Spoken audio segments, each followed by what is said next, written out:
if we are going to install decorative acoustic panels, the ideal is to buy them made to measure or not have them cut at the DIY center where we buy them. But if this cannot be and we have to cut it ourselves, if we make large pieces like this from here normally there will be no problem, and with a cutter with a fine-tooth saw we will do well.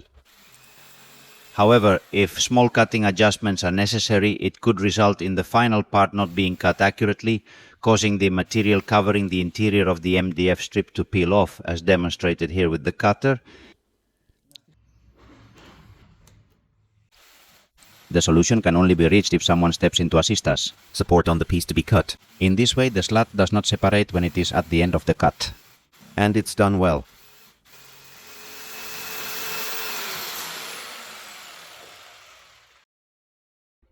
Absolutely perfect.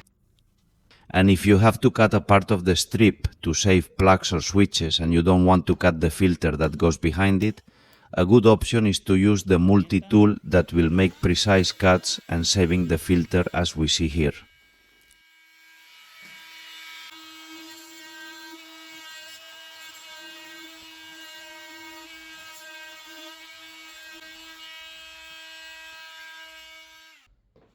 I hope you liked these Tips, and if you want to watch a video, in which I have placed on a wall acoustic panels.